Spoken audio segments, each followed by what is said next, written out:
Hi, good morning. I wanted to speak about the connection between performance and resentment and highlight and illuminate upon some nuances that or insights that I've had an opportunity to uncover in the course of the work that I do and also in the course of just living life. So what what I'm able to see quite clearly is that the most direct consequence of performance is resentment. By which I mean that if you, for example, had to perform to survive in a relationship with a caregiver, if you've had to perform to survive in what might have been a toxic and abusive kind of a relationship, if you've had to perform just to survive as part of living life, school, society, uh, places of work, etc., then it is quite likely that at some point when you become aware, and it's not even so much as to you becoming aware consciously, the energy of resentment will start rising within you. And you may first notice it as resistance, as anger, as all kinds of things, but eventually there is going to be resentment. So the consequence, the thing we want to be mindful about is the reason it is very important to detect performance. And what do we mean by performance? Performance is in some sense the very antithesis of authentic expression. It is the kind of things we do to play small. It is the kind of things we do to please others, more than please others, have them develop a certain image of us, to develop a certain image of us, ourselves, etc., etc. And so all of this is, I think, quite clear to anyone who's on this path of inner work.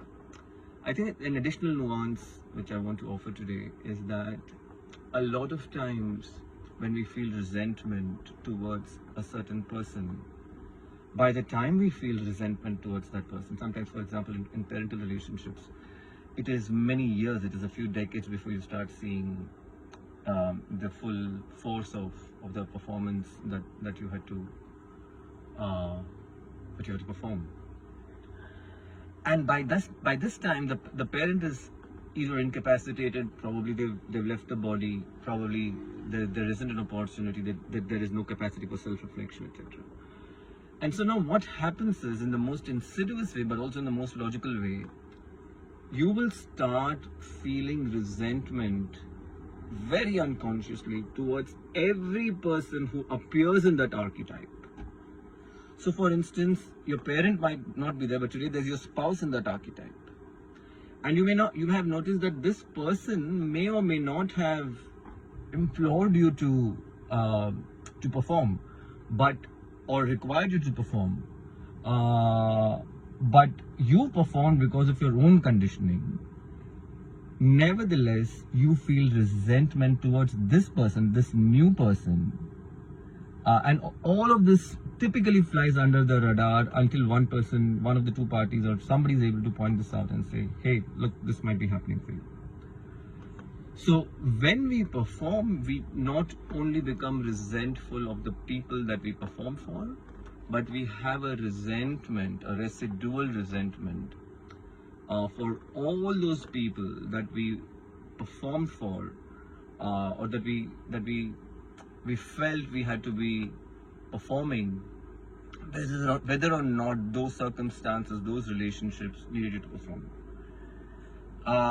And typically in these kind of contexts, the person, the new, like the people who are appearing as individuals in that archetype, they haven't the foggiest clue as to why this resentment is being borne towards them, right? And in terms of what one can do to address this, that's the subject for another conversation, for another video. this morning I simply wanted to offer um, the recognition, and an invitation to recognize that this is indeed a part of how um, you find yourself relating uh, at this stage in your life with people around you. Yeah. Enjoy.